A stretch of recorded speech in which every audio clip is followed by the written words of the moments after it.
یا سیدی ان دنوں قاری مصلح الدین رحمۃ اللہ تعالی علیہ کے عرس کی تقریبات جاری ہیں، تو آپ کا ان سے تعلق کیسا تھا؟ کچھ ان کے بارے میں اگر ہمیں بتائیں۔ تو میں ان کو بہت زمانے سے جانتا ہوں۔ یہ پہلے اخوند مسجد کھارا در میں امامت فرماتے تھے، ان دنوں بھی میں وہاں جاتا تھا۔ تاہم یہ کہ پھر یہ مصلح الدین گارڈن میں انہوں نے امامت شروع کی، مولانا قاری مصلح الدین صاحب رحمۃ اللہ علیہ نے۔ یہ صدر الشریعہ مولانا امجد علی اعظمی جنہوں نے بہار شریعت لکھی ہے، یہ ان کے مرید تھے۔ ان کو اپنے پیر سے تو محبت سب کو ہوتی ہے، ہونی بھی چاہیے۔ ان کو اسی محبت تھی کہ دارالعلوم امجدیہ جو ان کے پیر صاحب کے نام پر، حضرت مولانا امجد علی صاحب کے نام پر ہے، عالمگیر روڈ کراچی پر، تو یہ وہاں فقہ پڑھاتے تھے۔ اور جو میری معلومات بتا رہا ہوں کہ آخر تک انہوں نے کبھی وہاں سے تنخواہ نہیں لی کہ میرے پیر کے نام کا مدرسہ ہے، یہ ایسے تھے۔ الحمدللہ فی سبیل اللہ پڑھاتے رہے، اور پھر یہ کہ پڑھائے بھی استقامت کے ساتھ۔ یہ نہیں کہ ہم اگر کسی کو مدرس رکھ لیں تو وہ ہمارا محسن بن جائے جب چاہے آئے، نہیں، یہ پڑھاتے رہے سمجھے قاری صاحب رحمۃ اللہ علیہ۔ تو میں ان کی خدمت میں بہت حاضریاں دی ہیں، اور میں نے کچھ نہ کچھ ان سے عربی بھی پڑھی ہے۔ اچھا، اب میں یہ اتنا پیار سے پڑھاتے تھے اور گردانے رٹاتے تھے، لیکن میرے نصیب میں بس پڑھ نہیں سکا زیادہ۔ ہم وہ پڑھتے تھے انشاءاللہ عربیہ، شاید یہ پتہ نہیں بغیر کتاب کے زبانی پڑھاتے تھے، شاید بغیر کتاب کے زبانی پڑھاتے تھے، وہ گردانے رٹاتے تھے، فاعلہ فاعلو فاعلہ، تو یہ سب یہ گردانے یہ رٹاتے تھے کہ اگر یہ پکی ہو گئی آگے عربی آسان ہو جائے گی۔ یہ اس کی جان ہے گردانے، شاید اس کو ٹینسز بولتے ہیں کہ نہیں انگلش میں۔ اور کافی لوگ ان کے مرید ہوتے تھے، اور شخص بھی یعنی کہ شخصیت بھی آپ کی بڑی یعنی کہ وہ وجیز شخصیت تھی۔ کبھی ایسا بھی ہوا ہے کہ ان کو کہیں جانا ہو تو مجھے سونپ کر گئے تھے مسجد میں، ان کو بیان ان کا تھا، تو پھر کوئی عذر ہو گیا، ان کا جانا ہوا کہیں، تو مجھے سونپ کر گئے تھے۔ تو ایک بیان تو مجھے یاد پڑتا ہے کہ ان کی جگہ میں نے کیا تھا مصلح الدین گارڈن مسجد میں۔ صحبتیں تو ان کے بہت، اور ہر سال حج کرتے تھے، پورا مہینہ اعتکاف کیا کرتے تھے۔ اور میں نے زندگی میں پہلی بار اعتکاف کیا، اس وقت یہ پورا مہینہ نہیں کرتے تھے غالباً، تو میں نے اعتکاف کیا نور مسجد میں، میری امامت تھی، تو پہلا اعتکاف تھا۔ اب وہ کھلی فضا میں سونے کا عادی نہیں تھا، میں اوپر میں نے اعتکاف کیا تھا۔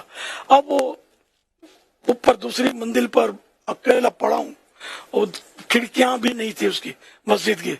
اب وہ کبوتر پھڑ پھڑائیں پاؤں اپنے پر آنکھ کھل جائے، سو نہیں سکتا تھا میں۔ گنجان آبادی، تو وہاں مطلب یہ کہ 10 دن آخری کا اعتکاف کیا تھا میں نے پہلی وقت، پہلے اشارے کا۔ تو میں مطلب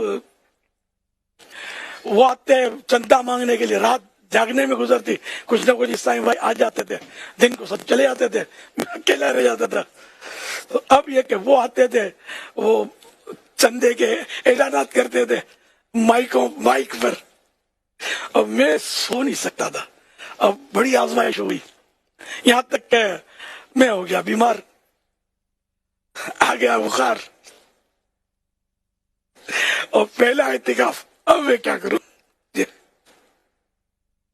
شاید قریب تھا کہ میں دل چھوڑ جاتا،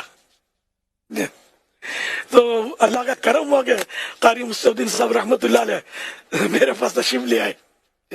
ان کو کسی نے بولا ہوگا کہ الیاس اعتکاف میں اور بیچارہ بیمار ہو گیا ہے، تو مجھ سے محبت فرماتے تھے، تو یہ تشریف لے آئے، اور مجھے کوئی دلاسا وغیرہ ادھر دیا ہوگا انڈر شوٹ، جب تشریف لائے تھے تو یوں پھر میں نے دل پکڑ لیا گیا، اور میرے اعتکاف جو بھی تھا وہ 10 دن میں نے وہاں الحمدللہ پورا کرنے میں کامیابی حاصل ہوئی۔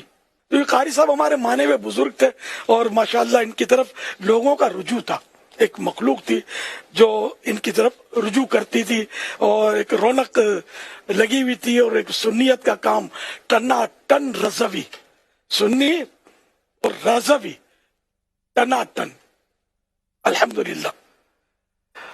تو یوں ماشاءاللہ ان کی صحبت سے بھی مجھے سمجھو کہ سنیت میں مزید مضبوطی اور استحکام نصیب ہوا اللہ کی رحمت سے، اور ان کے ذریعے بزرگوں کی معلومات ہوتی تھی۔ حافظ ملت، حضور حافظ ملت مولانا عبد العزیز رحمۃ اللہ علیہ کی باتیں یہ کرتے تھے کہ ہمارے استاد کہہ کر، تو ان کا تعارف ہوا. پھر صدر الشریعہ کی باتیں بتاتے تھے اور سیدی قطب مدینہ کی باتیں بتاتے تھے. تو اس طرح ان کے ذریعے ہم کو اپنے اعلیٰ حضرت کے خاندان کی، اعلیٰ حضرت رحمۃ اللہ علیہ کے علماء خلفاء وغیرہ کی معلومات ہوتی رہتی تھی. اور ان کے عقیدت مند، ان کے مریدین وہ کراچی میں دور دور سے آتے تھے. ایک ان کے مرید کو میں جانتا ہوں، اب تو خدا جانے وہ حیات ہے یا نہیں ہے، حاجی محمد امین شاید نام تھا ان کا، یا امین نام تھا، حاجی کیا نہیں کیا. یہ غالباً دھوراجی کالونی میں رہتے تھے، اور جمعے کی نماز پڑھنے کے لیے مسلم الدین گارڈن ایک بار یا کئی بار یہ پیدل چل کر ان کے بارے میں سنا کہ جمعہ پڑھنے آئے یا آتے تھے. ایسے دیوانے تھے. اب خدا جانے مجھ سے بڑے تھے عمر میں، جو مجھے یاد پڑتا ہے. تو اب اللہ بہتر جانے، جہاں بھی ہو اللہ خوش رکھے، بے حساب مغفرت کرے. میری غلط فہمیاں ہوں تو اللہ معاف کرے. میں اب مطلب پرانی یادیں ہیں، اور اب یہ جو دو چار باتیں یاد آئیں تو میں نے عرض کی. باتیں تو یوں یاد کرنے بیٹھے تو اور بھی ہو سکتا ہے یاد آئیں. تو یوں بزرگوں کی باتیں سن کر ان سے بزرگوں کی عقیدت بہت ملی مجھے. اور پکے آدمی پکا ہوتا چلا جائے کہ اپنے بزرگوں پر جو پکا ہوگا نا اس کا عقیدہ پکا ہوگا. اب بزرگوں کے بارے میں ڈھل مل یقین ہوگا، وسوسوں کا شکار ہوگا اور ان میں خامیاں ڈھونڈتا پھرے گا، تو پھر یہ کہ اس کو منزل ملنی نہیں ہے. منزل تو صحیح بات ہے آنکھیں بند کرنے سے ملتی ہے اپنے بزرگوں پر.